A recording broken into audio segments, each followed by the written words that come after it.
네, 우리 이제 야간 선물은 0.35포인트, 사주 소폭입니다. 소폭 이제 강보합권으로 플러스를 나타내서 우리 시장도 반등은 기대를 합니다. 다만 이제 또 프로그램이나 외국인 동향이 오늘 어떻게 되는지를 좀 봐야 되겠고요.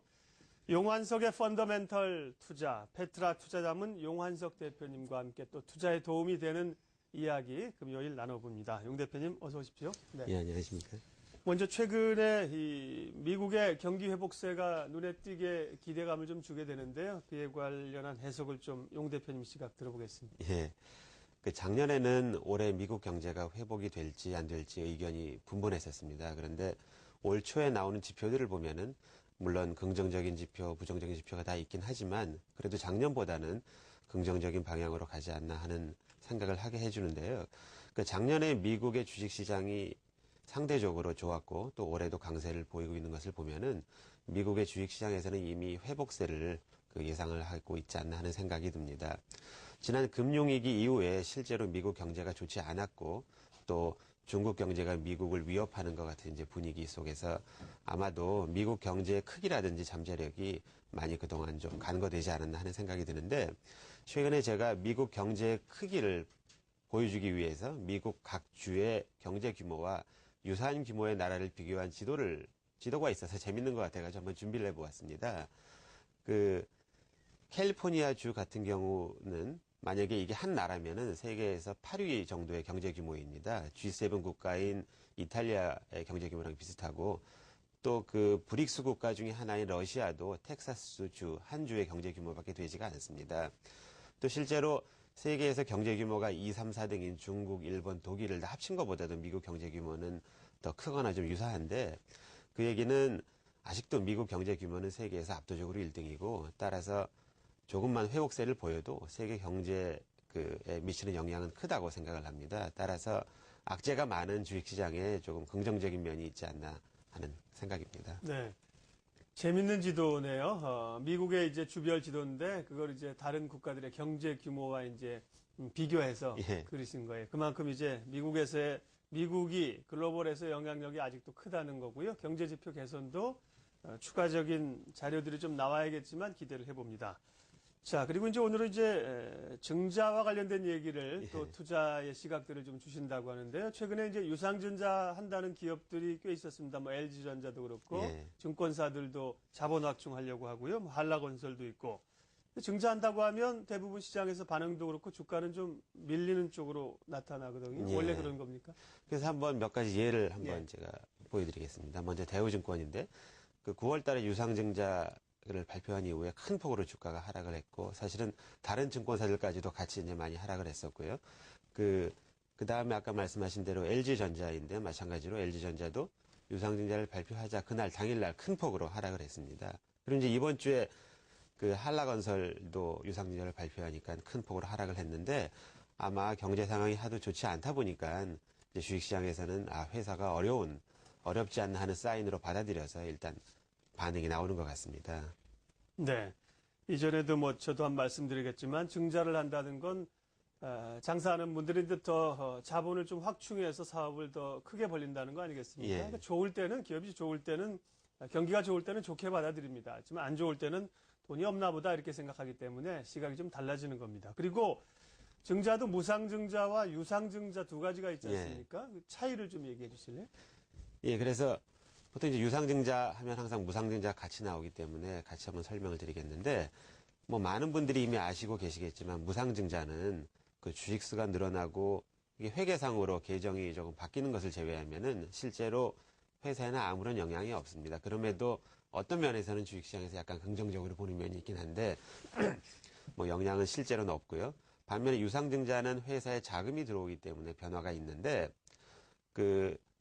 주식수가 증가를 하면서 일시적으로는 주당 순이익은 감소를 하게 됩니다. 하지만 주당 현금이 증가를 하게 되는데 결국에 가장 중요한 것은 유상증자 그 자체가 아니라 이 현금이 어떻게 활용이 돼서 나중에 회사의 순이익에 어떤 긍정적인 영향을 미칠지 아닐지 이것을 판단하는 게 중요하지 무작정 유상증자 자체가 중요한 것은 아니라고 생각합니다. 따라서 경우에 따라서는 요즘같이 일시적으로 주가가 많이 빠지면은 오히려 매입을 할 수 있는 기회가 될 수도 있다는 생각입니다. 네. 근데 이제 증자를 통해서 또 추가적으로 조달한 자금을 어디다 쓰느냐 이게 중요하다는 말씀인데 이제 개인 투자자들이 그걸 사실은 공시되는 것만 보고 판단하기가 쉽지 않다는 건데요.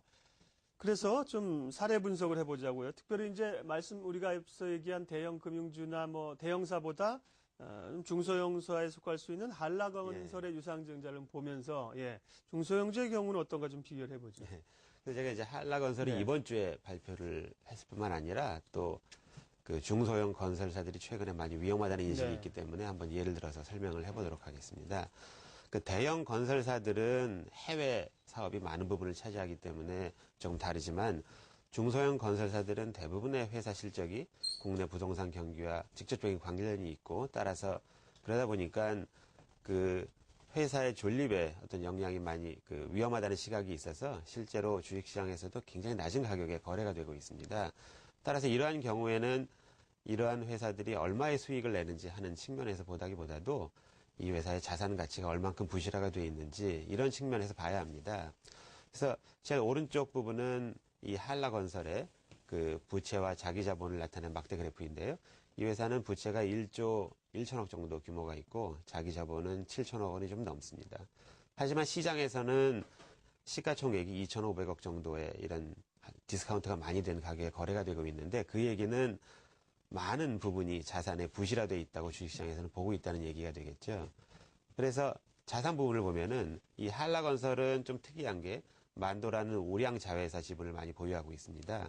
그 가치가 최근 주가 기준으로 하면 한 8천억 정도 되는데 그걸 빼고 나머지는 공사 미수금 같은 대부분의 매출 채권입니다. 따라서 이 부분이 많이 부실화되어 있다는 얘기인데 그 사실은 그 만도의 장부가는 여기 나와 있는 가격보다 조금 낮습니다. 그래서 그 얘기는 실제로 시장에서는 이 매출 채권 미수금 등이 반 이상이 부실화되어 있다는 얘기인데 그렇게 보고 있다는 얘기인데 제가 사실 유상증자를 발표하기 전에 이 한라건설을 봤을 때 아무리 이 부동산 경기가 좋지 않아도 뭐 그 정도 부실화됐을까 하는 생각이 들어서 주가가 좀 싸지 않나 하는 생각을 하고 있었는데 유상증자 발표를 해서 한 2천억 정도 가까이 이제 자금을 조달을 하는데 그 얘기는 물론 일시적인 유동성 문제일 수도 있고 또 이 회사가 뭐 모든 건설사가 그렇듯이 또 지급 보증이 많이 있습니다. 그래서 이제 그런 그 부분일 수도 있겠지만 어쨌든 상황이 좋지 않은 것은 틀림없는 것 같습니다. 그리고 물론 그 다른 중소형 건설사에 대비해서 우량 자회사를 보유하고 있고 또 이번에 대주주가 그 유상증자에 참여해서 회사를 살리려고 노력을 하는 점이 긍정적인 면은 있지만 그래도 사실은 이러한 그 이 공사 미수금 부분을 제대로 판단할 수 없다는 점에서 보면은 판단하기는 참 어렵지 않나. 또 이런 부분이 이번 유상증자에서 끝날지 아니면 향후 부실이 더 진행돼서 더 자금이 필요할지 등을 판단하는 것은 좀 어렵다고 생각을 하고 있습니다. 네. 그러게 말이죠. 이 한라건설의 경우는 지난 10일 날 유상증자를 결의를 했고요. 그날은 주가가 9%로 급락을 했네요. 예. 이후에는 또 강하게 반등을 했어요. 판단하기가 회복이 다 됐죠, 사실. 예, 그렇죠. 회복이 예. 됐고요. 2%, 8% 올라오면서 회복이 됐는데 그러면 이제 증자와 관련해서 요즘 증자 공시가 많이 나오지 않습니까? 예. 그래서 증자와 관련해서 어떻게 방향을 잡아야 되는. 일단 시장에서 받아들이는 분위기는 초반엔 부정적인 건 사실이거든요. 그러면 이제 한라건설 같은 이제 중소형 건설주 같은 경우는 어떻게 대응하는 게 좋습니까? 그래서 중소형 건설주 같은 경우에는 어쨌든 건설회사라는 거는 부채가 많을 수밖에 없는 그러한 업종입니다. 요즘같이 그 주식시장이나 경제 상황이 좋지 않을 때에는 이러한 부채가 많은 회사는 피하는 것이 좋다고 생각을 하는데 과거에 저축은행의 예를 보더라도 그 금융당국에서 전수조회를 하기 전까지는 이 얼마큼 부실이 있었는지 알 수 없던 점을 보면은 이 건설회사들도 이 개발 현장에 가서 하나하나 프로젝트를 판단하기 전에는 장부만 봐가지고는 사실 알기가 어렵습니다. 그래서 일단 피하는 것이 바람직한 것 같고 또 실제 대주주가 유상증자에 참여하는 것이 긍정적인 면이 물론 있긴 있지만 그 과거에 이제 그 퇴출된 저축은행 중에 유일한 상장사였던 제일저축은행 예를 보더라도 그 과거에 몇 차례에 걸쳐서 대주주가 유상증자를 해서 노력을 많이 했었습니다. 그래도 결국에는 부실이 많아가지고 퇴출된 것을 보면은 이제 위험한 것은 일반적인 대부분의 투자들은 피하는 것이 좋고 또 그 주식 투자에서는 뭐 당연한 얘기지만 실수를 하지 말아야 합니다. 그런데 오히려 이렇게 부채가 많고 좋지 않은 회사가 살아나게 되면은 오히려 주가는 많이 상승을 할 수가 있습니다. 그렇죠. 예, 그런데 이 실패라는 것은 두 가지 종류가 있는데 좋은 기회를 놓치는 것도 있고 또 한 가지는 잘못된 투자를 하는 실패도 있는데 주식 투자를 해서 장기적으로 성공을 하기 위해서는 잘못된 투자를 피하는 이러한 실수를 줄여야 한다는 점을 잊지 않았으면 합니다. 예.